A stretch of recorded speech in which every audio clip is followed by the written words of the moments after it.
ಇಲ್ಲಿಗೆ ಭೇಟಿ ಕೊಟ್ರೆ ಸಾಕು ಕಷ್ಟಗಳೆಲ್ಲ ಬಗೆಹರಿಯುತ್ತೆ ಅನ್ನೋ ನಂಬಿಕೆ ಇದೆ. ಈ ಹಿನ್ನೆಲೆಯಲ್ಲಿ ಇಲ್ಲಿನ ಸ್ವಾಮಿಯ ದರ್ಶನ ಪಡೆಯಲು ಲಕ್ಷಾಂತರ ಮಂದಿ ಭೇಟಿ ಕೊಡ್ತಾರೆ. ಹೀಗೆ ಭೇಟಿ ಕೊಟ್ರೆ ದೆವ್ವ ಭೂತದ ಕಾಟದಿಂದ ಮುಕ್ತಿ ಪಡಿತಾರೆ ಅನ್ನೋದು ನಂಬಿಕೆ. ಇಲ್ಲಿನ ದೆವ್ವ ಭೂತಗಳನ್ನು ಓಡಿಸುತ್ತೆ, ನಮ್ಮನ್ನ ಆ ದೆವ್ವ ಭೂತಗಳಿಂದ ವಿಮುಕ್ತರನ್ನಾಗಿ ಮಾಡುತ್ತದೆ ಎನ್ನುವುದು ಭಕ್ತಾದಿಗಳ ನಂಬಿಕೆ. ಹಾಗಾದ್ರೆ ಅಂತಹ ಶಕ್ತಿಶಾಲಿ ಪುಣ್ಯಕ್ಷೇತ್ರ ಯಾವುದು, ಎಲ್ಲಿದೆ, ಅಲ್ಲಿನ ದೇವತೆ ಯಾರು ಅನ್ನೋದನ್ನ ಈ ವಿಡಿಯೋದಲ್ಲಿ ತಿಳಿದುಕೊಳ್ಳೋಣ. ನಮಸ್ಕಾರ ಸ್ನೇಹಿತರೆ, ಎಲ್ಲರಿಗೂ ಮಾನು ಮನೋಜ್ ಕನ್ನಡ ಯೂಟ್ಯೂಬ್ ಚಾನಲ್ಗೆ ಸ್ವಾಗತ. ಈ ಒಂದು ಪುಣ್ಯಕ್ಷೇತ್ರ ದಾವಣಗೆರೆ ಜಿಲ್ಲೆಯ ಹರಿಹರ ತಾಲೂಕಿನ ಮಲೇಬೆನ್ನೂರು ಹೋಬಳಿಗೆ ಸೇರಿದೆ. ಇಲ್ಲಿ ಪ್ರತಿ ಅಮಾವಾಸ್ಯೆಗೆ ಬಲು ದೊಡ್ಡ ಜಾತ್ರೆಯೇ ನಡೆಯುತ್ತೆ. ಇಲ್ಲಿಗೆ ಕರ್ನಾಟಕ ಅಲ್ಲದೆ ಇತರ ರಾಜ್ಯಗಳಿಂದಲೂ ಭಕ್ತಾದಿಗಳು ಬರ್ತಾರೆ.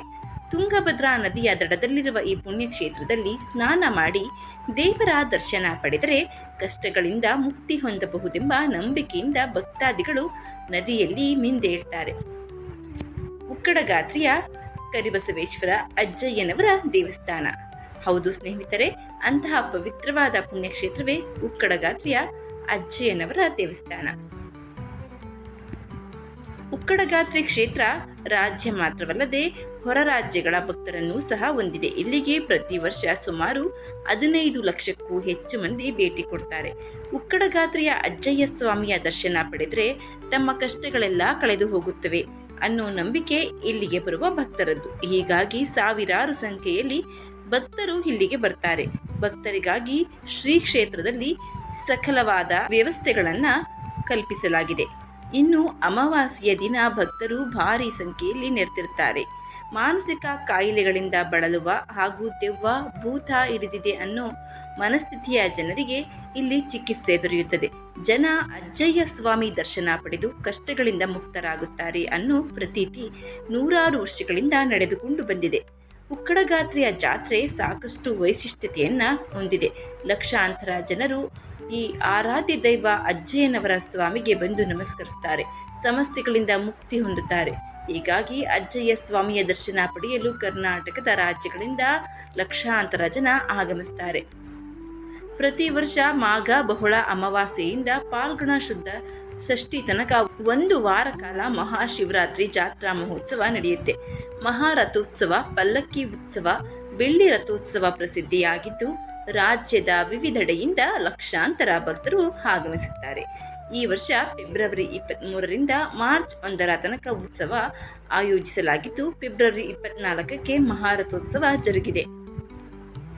ಕರಿಬಸವೇಶ್ವರ ಸ್ವಾಮಿಯ ವೃತ್ತಾಂತ. ಅಜ್ಜಯ್ಯನವರನ್ನ ಪವಾಡ ಪುರುಷ ಅಂತಾನೆ ಕರೆಯಲಾಗುತ್ತೆ. ಮಾನಸಿಕ ರೋಗಿಗಳು, ಅಸ್ವಸ್ಥರು, ರೋಗ ರುಜಿನಗಳಿಂದ ಬಳಲಿ ಚಿಕಿತ್ಸೆಯಿಂದ ಗುಣಮುಖರಾಗದವರು ತುಂಗಭದ್ರೆಯಲ್ಲಿ ಸ್ನಾನ ಮಾಡಿ ಈ ಕ್ಷೇತ್ರದ ಅಧಿಪತಿ ವಿಭೂತಿ ಪುರುಷ ಅಜ್ಜಯ್ಯನ ದರ್ಶನದಿಂದ ಪರಿಹಾರವನ್ನ ಕಂಡುಕೊಳ್ತಾರೆ.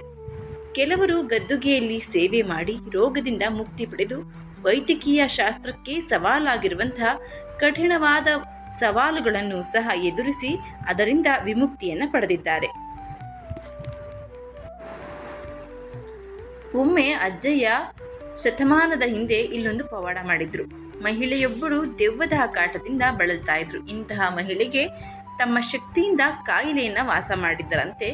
ದೆವ್ವ ಭೂತದ ಯಾವುದೇ ಒಂದು ಕಾಟವಿದ್ದರೂ ಕ್ಷಣ ಮಾತ್ರದಲ್ಲಿ ಅಜ್ಜಯ್ಯನ ದರ್ಶನದಿಂದ ಪರಿಹಾರವಾಗುತ್ತಂತೆ. ಹೀಗಾಗಿ ಇಲ್ಲಿ ವಿಶೇಷಗಳಿಂದಲೂ ಜನ ಬರ್ತಾರೆ. ಇಂತಹ ಅಜ್ಜಯ್ಯ ಜಾತ್ರೆ ಅದ್ಭುತವಾಗಿ ವಿಜೃಂಭಣೆಯಿಂದ ನಡೆಯುತ್ತೆ. ಅದರಲ್ಲಿ ವಿಶೇಷವಾಗಿ ದೀಪಾವಳಿ ಅಮಾವಾಸ್ಯೆ ಅಂದರೆ ಕೆಲವರ ಬಾಳಿನಲ್ಲಿ ಕವಿದ ಕತ್ತಲೆ ದೂರವಾಗಿ ಬೆಳಕು ಬರುತ್ತದೆ ಎನ್ನುವುದು ನಂಬಿಕೆ. ಇಲ್ಲಿಗೆ ಬರುವ ಬಹುತೇಕರು ಪಕ್ಕದ ತುಂಗಭದ್ರಾ ನದಿಯಲ್ಲಿ ಪುಣ್ಯ ಸ್ನಾನವನ್ನ ಮಾಡಿ ಹರಕೆಯನ್ನು ಒಪ್ಪಿಸ್ತಾರೆ. ವ್ಯಕ್ತಿಯ ಪ್ರತಿಯೊಂದು ಕಷ್ಟಗಳಿಗೆ ಇಲ್ಲಿ ಪರಿಹಾರ ಸಿಗುತ್ತೆ ಎನ್ನುವುದು ಜನರ ನಂಬಿಕೆ. ಇಲ್ಲಿನ ಸೇವೆಗಳು ಕಾಯಿಲೆ ಇರುವ ಜನರು ದೇವಸ್ಥಾನದಲ್ಲಿಯೇ ಬಂದು 1 ತಿಂಗಳು ಅಥವಾ 6 ತಿಂಗಳುಗಳ ಕಾಲ ಇರ್ತಾರೆ. ಇಲ್ಲಿ ನೋಡಿ ಕಲ್ಲು ತಲೆ ಮೇಲೆ ಹಾಕಿಕೊಂಡು ಗಂಟೆಗಟ್ಟಲೆ ಕೂರುತ್ತಾರೆ. ಈ ಕ್ಷೇತ್ರದಲ್ಲಿ ನೀಡುವ ಒಂದು ರೀತಿಯ ವಿಭಿನ್ನ ರೀತಿಯ ಚಿಕಿತ್ಸೆ. ಅಜ್ಜಯ್ಯನ ಸನ್ನಿಧಿಯಲ್ಲಿ ಹೀಗೆ ಕಲ್ಲಿನ ಹರಕೆ ತೀರಿಸಿದವರು ರೋಗಗಳಿಂದ ಗುಣಮುಖರಾಗ್ತಾರೆ ಎನ್ನುವುದು ನಂಬಿಕೆ. ಜೊತೆಗೆ ಮೈಯಲ್ಲಿ ದೆವ್ವ ಬಂದವರಂತೆ ಹಲವಾರು ಮಹಿಳೆಯರು ವಿಚಿತ್ರವಾಗಿ ಇಲ್ಲಿ ವರ್ತನೆಯನ್ನ ಮಾಡ್ತಾ ಇರ್ತಾರೆ, ನೃತ್ಯವನ್ನ ಮಾಡ್ತಾ ಇರ್ತಾರೆ. ಅಲ್ಲಿ ಹಾಕಿರುವಂತಹ ಕಂಬಿಗಳನ್ನ ಹತ್ತಿ ನರ್ತಿಸ್ತಾ ಇರ್ತಾರೆ, ವಿಚಿತ್ರವಾಗಿ ಕೂಗ್ತಾ ಇರ್ತಾರೆ. ಒಟ್ಟಾರೆಯಾಗಿ ಇಲ್ಲಿ ಭಯ ಹುಟ್ಟಿಸುವಂತಹ ವಾತಾವರಣದ ಜೊತೆ ದೈವಿಕ ಅನುಭವವು ಉಂಟಾಗುತ್ತೆ. ಇಲ್ಲಿ ನಟ ಸುದೀಪ್ ಸೇರಿದಂತೆ ವರ್ಷವಿಡೀ ಲಕ್ಷಾಂತರ ಜನ ಬರ್ತಾರೆ. ಮೇಲಾಗಿ ತಮ್ಮ ರೋಗ ವಾಸಿಯಾಗುವ ತನಕ ನೂರಾರು ರೋಗಿಗಳು ಇದೇ ಸ್ಥಳದಲ್ಲಿ ತಿಂಗಳಗಟ್ಟಲೆ ವಾಸವಾಗಿರ್ತಾರೆ. ಇಂಥವರಿಗೆ ದೀಪಾವಳಿ ಅಮಾವಾಸ್ಯೆ ದಿನ ಕಾಯಿಲೆ ಖಂಡಿತ ಗುಣಮುಖವಾಗುತ್ತದೆ, ಕತ್ತಲೆಯಿಂದ ಬೆಳಕಿನಡೆ ಜೀವನ ಸಾಗುತ್ತದೆ ಅನ್ನೋದು ನಂಬಿಕೆ. ಹೀಗಾಗಿ ದೀಪಾವಳಿ ಅಮಾವಾಸ್ಯೆಗೆ ಭಾರಿ ಮಹತ್ವವನ್ನು ಕೊಡಲಾಗಿದೆ. ಇದು ಶ್ರೀ ಕ್ಷೇತ್ರ ಕರಬಸವೇಶ್ವರ ಅಜ್ಜಯ್ಯನವರ ಸನ್ನಿಧಿಯ ಬಗ್ಗೆ ಇರುವಂತಹ ಚಿಕ್ಕದಾದ ಮಾಹಿತಿಯನ್ನು ಸರಳವಾಗಿ ನಿಮ್ಮ ಮುಂದೆ ಪ್ರಸ್ತುತಪಡಿಸುವಂತಹ ಪ್ರಯತ್ನ. ಈ ಮಾಹಿತಿ ನಿಮಗೆ ಇಷ್ಟ ಆಗಿದ್ದರೆ ದಯವಿಟ್ಟು ಶೇರ್ ಮಾಡಿ, ಲೈಕ್ ಮಾಡಿ. ವಿಡಿಯೋ ಬಗ್ಗೆ ನಿಮ್ಮ ಅನಿಸಿಕೆ ಅಭಿಪ್ರಾಯವನ್ನು ಕಮೆಂಟ್ ಬಾಕ್ಸ್ನಲ್ಲಿ ತಿಳಿಸಿ. ಚಾನಲ್ನ ಇನ್ನು ಸಬ್ಸ್ಕ್ರೈಬ್ ಮಾಡ್ಕೊಂಡು ನೋಡ್ತಾ ಇದ್ದರೆ ದಯವಿಟ್ಟು ಸಬ್ಸ್ಕ್ರೈಬ್ ಮಾಡಿಕೊಂಡು ನೋಡಿ. ನಿಮ್ಮ ಸುತ್ತಮುತ್ತಲಿನ ವಿಶೇಷವಾದ ದೇವಾಲಯಗಳ ಮಾಹಿತಿಯನ್ನು ನಮ್ಮ ಇಮೇಲ್ ಅಡ್ರೆಸ್ಗೆ ಕಳಿಸಬಹುದು. ಧನ್ಯವಾದಗಳು.